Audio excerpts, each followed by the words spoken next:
Greetings, friends.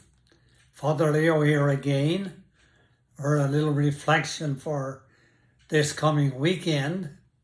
And as I said last week, I always try to make a connection between our readings and what's going on in our country or in the world, or in our community for that matter, because somehow we've got to see, and seeing is the key word, to see with new eyes the presence and the action of God in the here and now. Our religion is a here and now religion. It has to do with this world. Now, we know in the past, in many ways, the church got future-oriented. In other words, saving souls. But we've matured, we've evolved. Just as evolution has hit all of the science, so evolution has hit spirituality and theology. So we shouldn't be surprised that we're thinking differently in the 21st century than we did in the 18th century. We shouldn't be surprised. I know a lot of Catholics are surprised. They seem to think we should be thinking the same as they did in the 18th century, but evolution says that's not realistic. We have to be people of the 21st century, the same as all of the other people on planet Earth. And we are in our religion.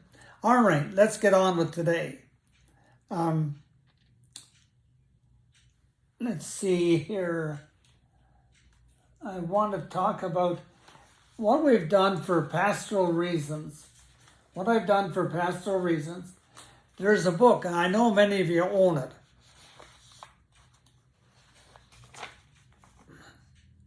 Embers. Embers is the name of it. Embers. It's a great little book to read and ponder. It's a great little book. Now, for pastoral reasons, we took a reading from that book for today, second reading. And I'm not going to read the whole thing. I'll read the whole thing tomorrow. Well, I will read the whole thing. Me, you always repeat things 3 times. Old woman, just the important things. Why? I hear you the first time. Old woman, no. You listen the first time. You hear the second time, and you feel the third time. Me, I don't get it.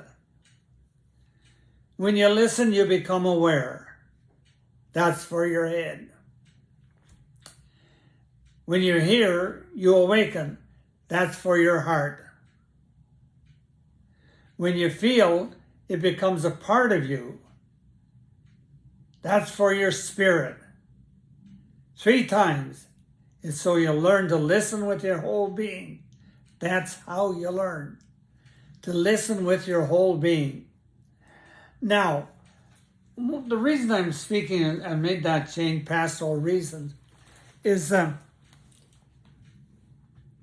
am struggling with, as are most Catholics, with the news about the schools, residential schools.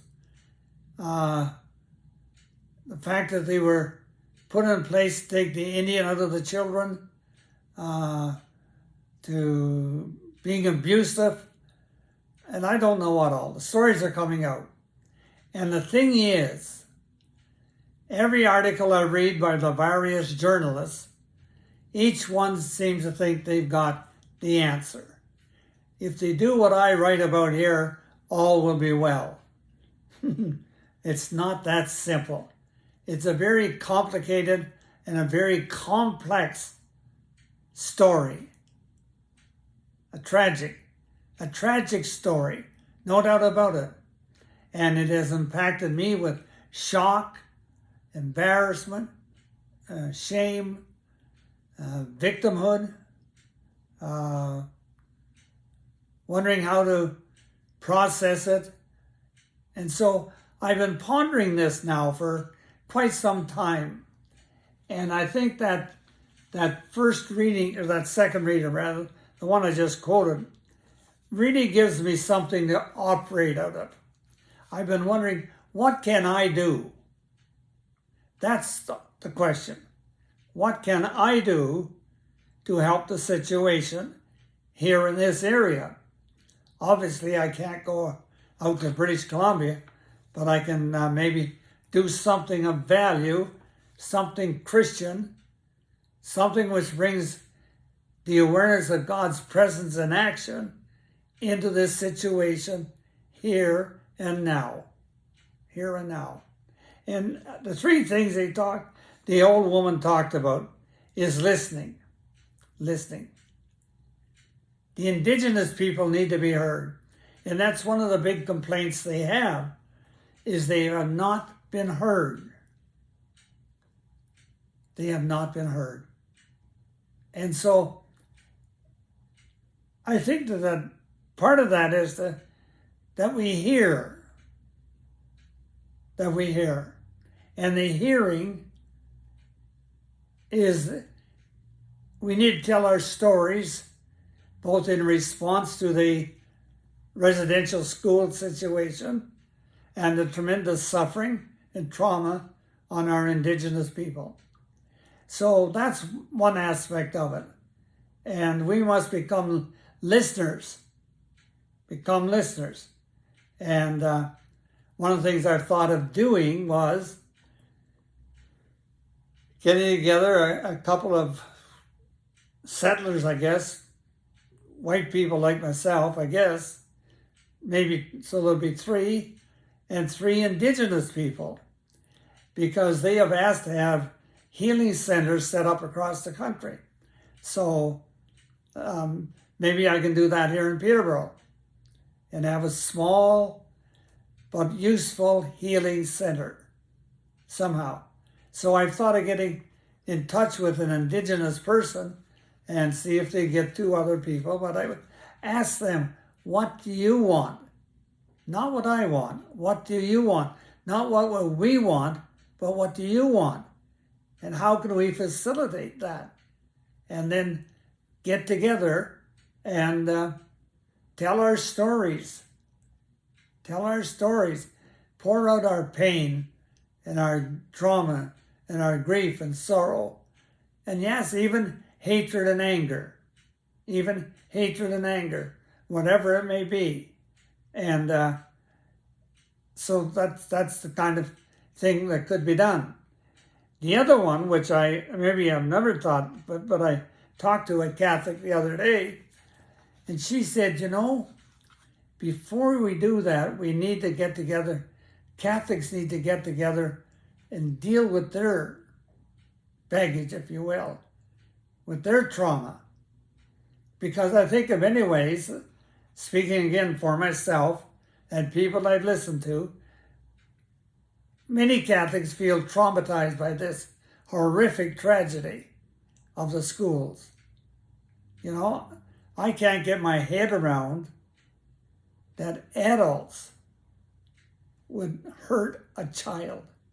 It's unbelievable to me.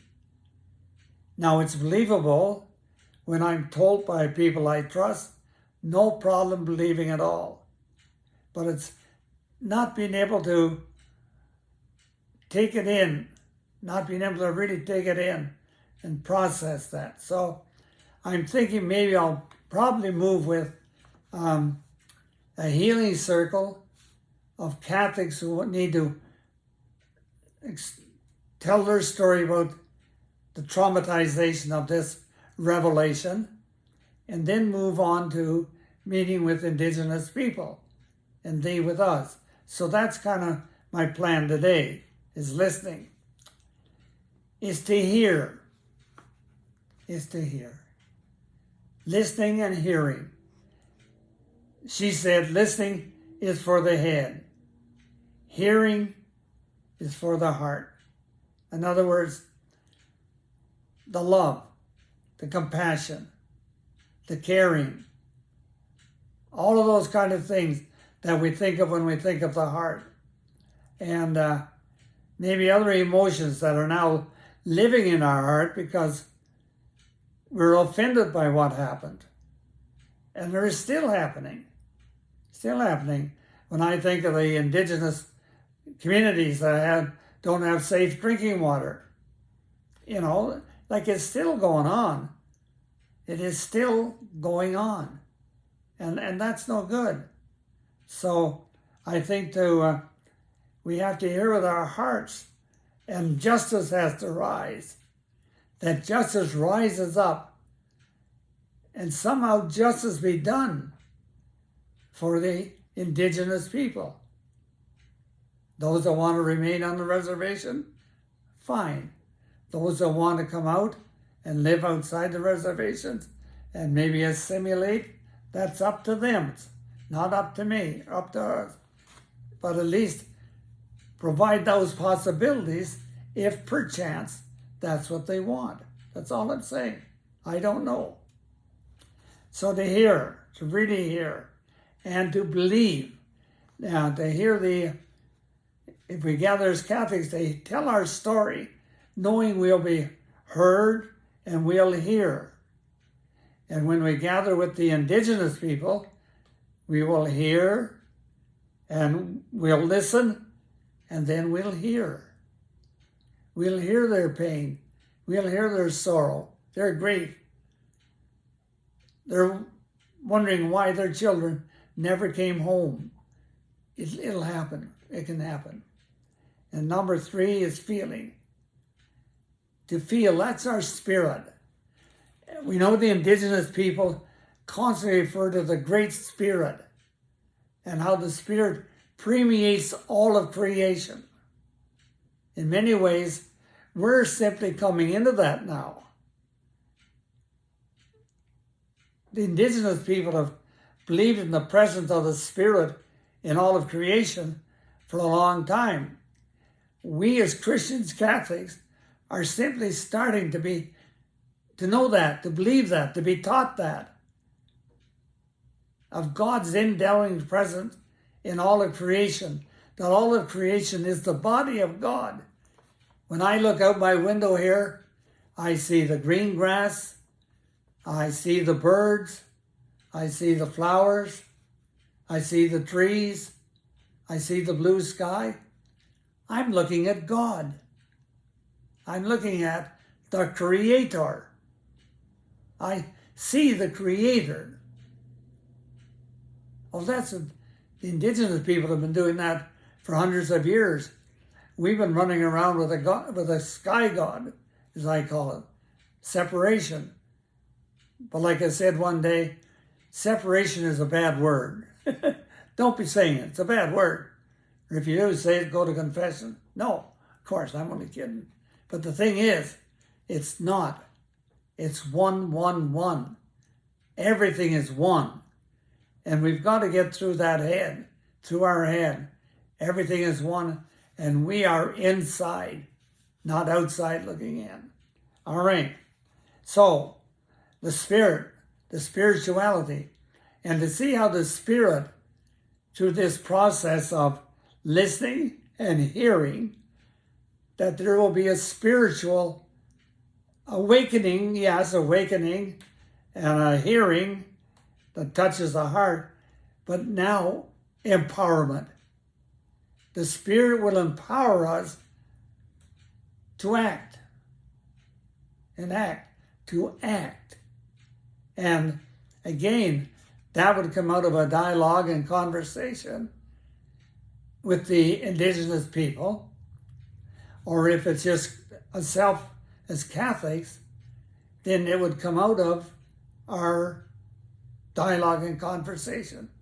What do we do next? And the question would be there, do we then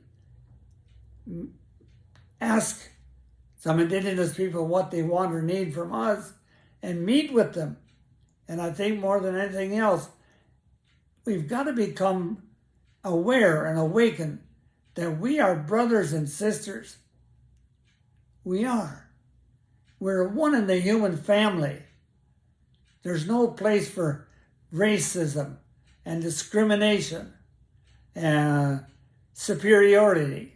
There's no room for that at all. That's contrary to the gospel.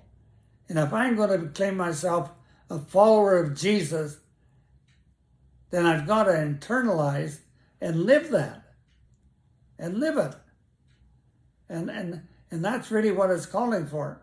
So with that in mind, I leave that with you today. I will be indeed putting out a message for any Catholics who want to gather as Catholics. Well, any Christian denomination, I'm not reserving it for Catholics, that are troubled somehow by those revelations of the residential school, to talk it out with openness and honesty. And very often in telling our story, we get a chance to relieve. In the book of Proverbs, it tells us, a burden told is a burden cut in half. And I know a lot of Catholics, and I know myself, I am carrying a heavy burden right now. And so I guess I realized that putting together a group of people who might want to talk about their burden, it's for me to get release as well. I need it as much as any Catholic does, or Christian for that matter. So I just put that out there. And once I've done that, then we'll move into the second phase, which would be to meet with some Indigenous people, and we would meet on their ground, in their way, and whatever it might be, that would bring healing, not just for them, between us, that we become, well, let's say it straight out, friends. If we became really good friends, that would be a tremendous healing. A tremendous healing. And so I just leave that with you, and I'll be talking more about it later. But I am going to move on it and see if I can't do something. I feel impelled by the Spirit to do something, and this is in my reach. I've been trained in group work, and I've been trained in this kind of facilitation, and so I'm quite happy to be a part of it if anybody needs it. And so with that I say, take care. Let's pray deeply for our Indigenous people and all of them, the children, the people who've been traumatized, and pray that there can be some kind of good come out of all of this. All kind of good. I really pray for that. Okay? So God bless.